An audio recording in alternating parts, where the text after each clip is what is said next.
College is meant to be a time of growth and dreams, but tragically, some journeys end too soon. This video explores 5 heart-wrenching stories of lives lost on campus through accidents and murders that will haunt us. Join us in a solemn tribute as we remember their names and honor their stories.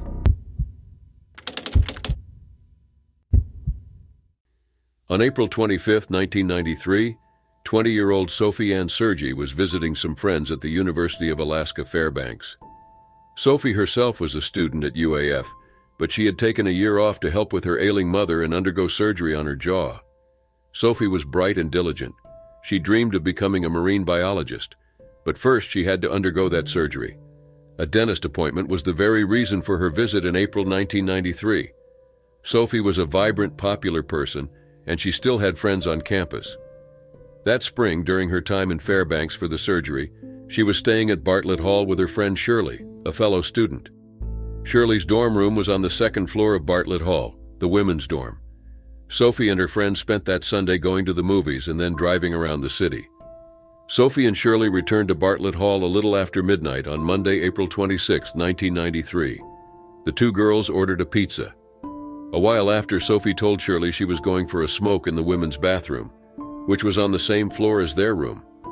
Sophie left the room, but she never went back. As Sophie made her way toward the women's bathroom, Shirley left her a note saying she was spending the night with another friend. Shirley then left, not knowing her friend was in grave danger.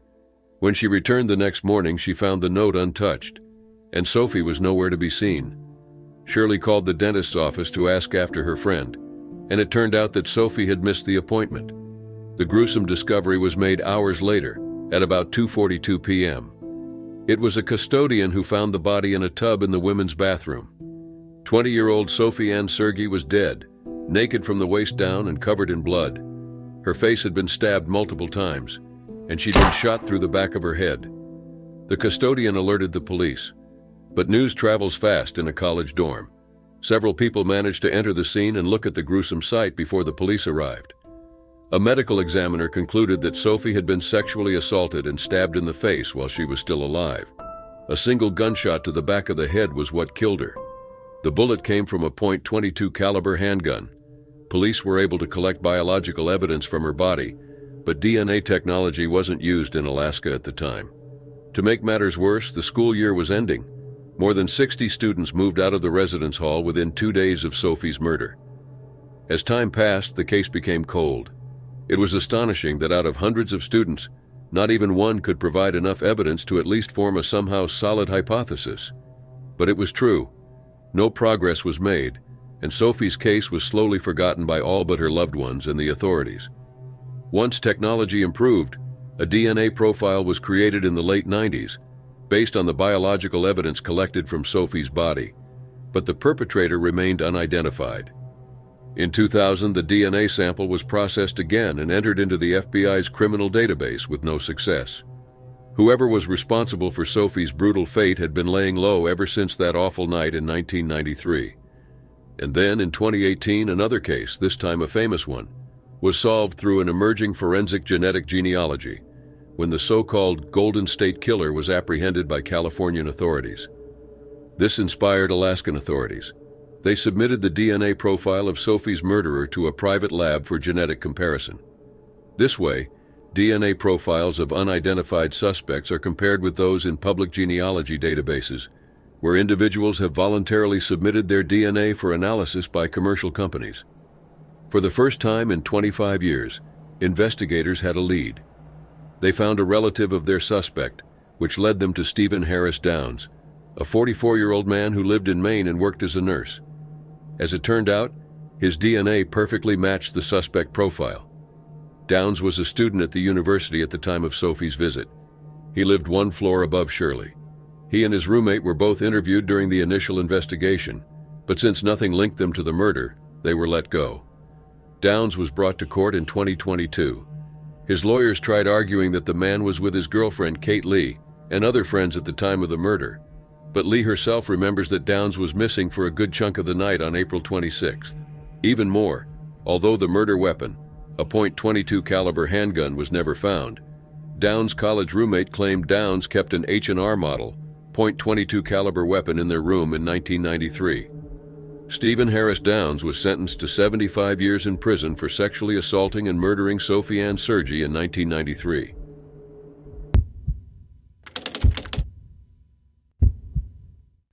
March 30, 2017 was supposed to be a day filled with laughter for 20-year-old student Caitlin Nelson. Caitlin was a social work major at Sacred Heart University in Fairfield, Connecticut, and was the vice president of her sorority, Kappa Delta. That Thursday, Kappa Delta was organizing a pancake eating contest, what they thought would be some harmless fun, with a greater purpose. The event was a charitable one designed to benefit Prevent Child Abuse America. To say Caitlin was heavily involved in the charitable event would be an understatement. Not only was the young woman the sorority's vice president, but she was also one of the most involved and active students on campus. Caitlin loved helping others. She understood grief better than most people. Her father, Port Authority of New York and New Jersey police officer James Nelson, was killed in the September 11, 2001 terrorist attacks on the World Trade Center. James died while helping evacuate people from one of the towers when it collapsed. His sacrifice inspired his daughter, who spent her young life helping others process their grief. In fact, after March 30th's pancake eating contest, she was expected to attend a gala as a volunteer on Friday. Caitlin worked tirelessly. The contest was taking place at an on-campus dinner and was approved by the school. In theory, everything was going to go just fine. The students would have a bit of fun, money would be raised for a good cause, and life would go on just like before. Except it didn't, not for Caitlin Nelson. The pancake eating contest was off to a good start. Quiltin ate her first pancake, then another and another. But a little while later, after the girl ate her fourth or fifth pancake, she suddenly started choking. Her entire body was shaking. There were 2 nursing students in attendance. They immediately recognized something was wrong and rushed to Caitlin's help. One of them managed to catch the 20-year-old before she collapsed, bringing her slowly to the ground. Police officers were called to provide medical assistance, but when they reached the dinner, Quiltin was already unconscious. She was unresponsive. She wasn't breathing. Police opened Caitlin's mouth and it immediately became obvious why she wasn't breathing. Her mouth was, in their words, compacted with pancakes almost to her teeth. The pancakes were like concrete in her airway. Police were unable to help her. Caitlin was transported to St. Vincent's Medical Center in Connecticut, then to New York Presbyterian Hospital. But nothing could be done for the 20-year-old. The lack of air severely damaged her brain. Caitlin Nelson was dead only a few days later. Her family decided to donate her organs. They knew this was what Caitlin would have wanted. Her death came as a shock to those who knew her, especially to her family who had already experienced tremendous grief when James died. A year later, Roseanne Nelson, Caitlin's mother, decided to file a wrongful death suit against Sacred Heart University, hoping to raise awareness of the preventable dangers associated with amateur eating competitions. Sacred Heart University's lawyer, however, declared that Caitlin Nelson died as a result of her own carelessness and negligence. The university also accused Caitlin of failing to maintain proper and appropriate use of her senses while taking part in the contest. The university agreed to settle the lawsuit in 2020. On May 4, 2003, Melissa K. Katie Autry was an 18-year-old student at Western Kentucky University. Katie was a freshman, a lively girl often described as the funniest person in the room. That night, Katie and her friends were attending an on-campus fraternity party, something they had done many times before. But that night was different. Unbeknownst to her, Katie Autry was being watched. Katie's childhood hadn't been an easy one. She came from a low-income family with a history of mental health issues. Katie and her sister were placed in foster care. Katie eventually went to live with her foster parents, Jim and Shirley Inman. The older couple provided some much-needed stability for the teenager, but she kept in touch with her mother, her sister, and other biological family members. Katie started at Western Kentucky University in 2002. She made some good friends there, one of whom was her roommate. The girls lived in an on-campus dorm room. They would often go to parties the way any bright-eyed university student does. That Saturday, May 3rd, the 2 girls pre-gamed before the party. They left their room anticipating a night of fun. But a few hours later, things were far from fun. Katie was intoxicated and needed to go home. A member of the fraternity was the designated driver for the night. He took Katie back to her dorm room, but her roommate remained at the party.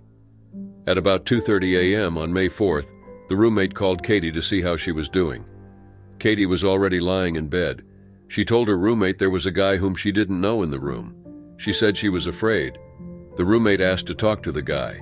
He got on the phone, explained he'd brought Katie home but wanted to make sure she was okay. Katie's roommate thought she heard another male voice in the background, but she hung up, not believing Katie was in danger. It was about 4 a.m. when the fire alarm at Hugh Poland Hall, Katie's dormitory, started blasting. Students left the building thinking the alarm was false. Nothing could be farther from the truth. Firefighters arrived and searched the building for the source of the fire. They entered the room and quickly noticed the sprinklers had put the fire out. They noticed something else on the bed, but they didn't know what they were looking at until it moved. It was a person. It was Katie Autry, badly beaten and covered in extensive burns, a shirt wrapped around her face.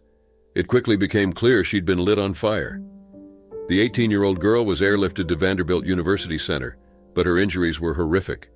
She had 3rd and 4th degree burns. Her genital area had been clearly targeted by the fire. Her assailants had used hairspray as an accelerant for the fire. 3 days later, on May 7, 2003, Katie Autry succumbed to her injuries. Days later, on May 12th, 2 men were arrested in connection to the horrible crime. Stephen Soules and Lucas Goodrum were both in their early 20s. Neither of them was a student, but they had attended the party and allegedly followed Katie home. The investigation and trial were both messy.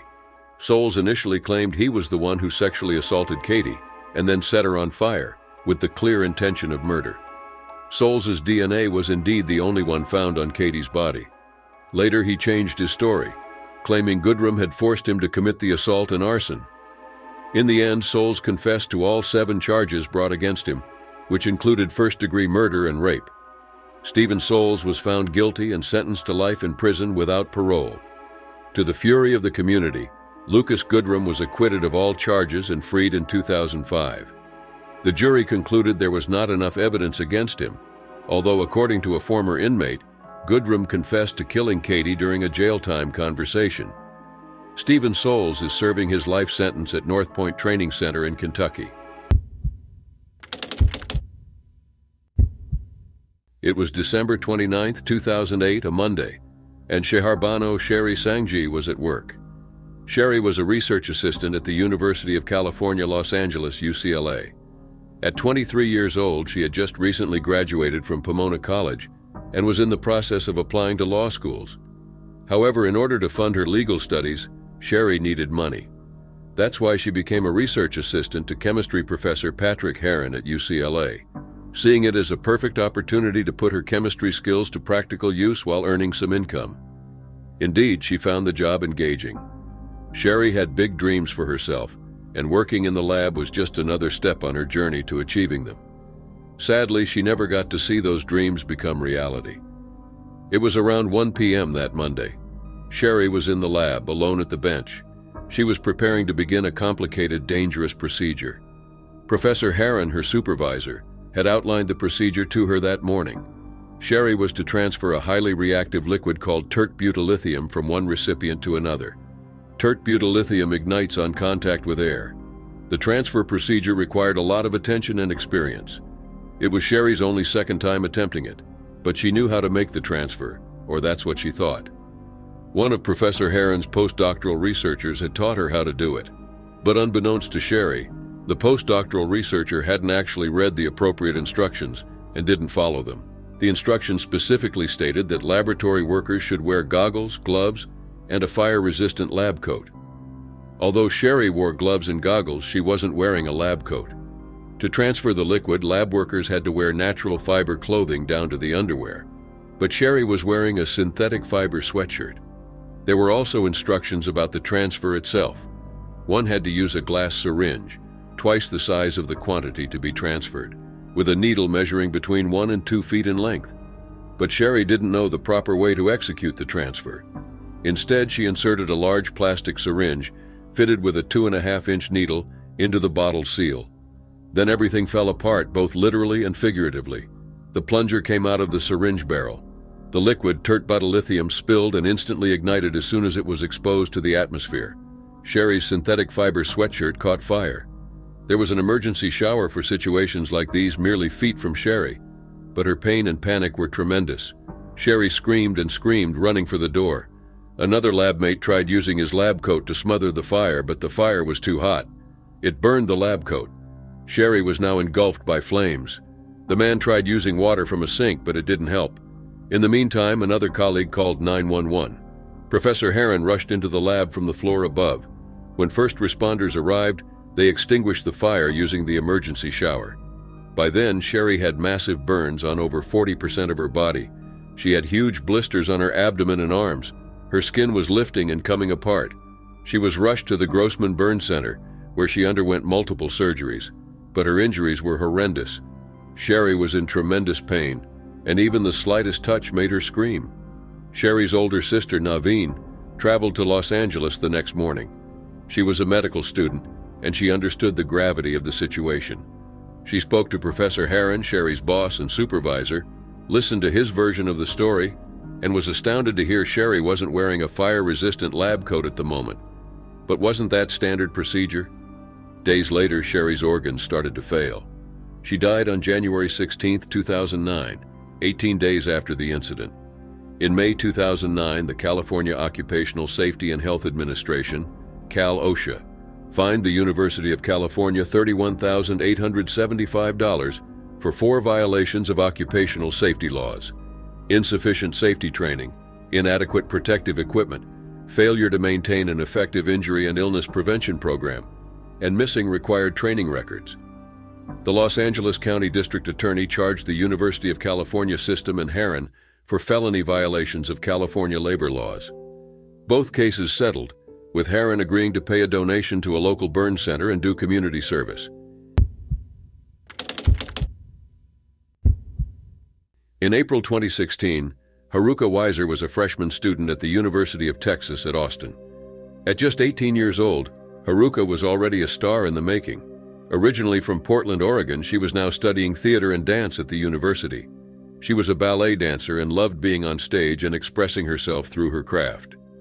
It was late in the evening of the 3rd of April, 2016, and Haruka Weiser was attending class at the F. Lauren Drama Building. The class finished at about 9:30 p.m., and Haruka, who was wearing all black and a duffel bag, left for her dorm room at Prather Hall. The girl called her roommate to let her know she was on her way back. 8 minutes later, Haruka passed a young man on a bicycle. She was walking toward the Eder Harbin Alumni Center.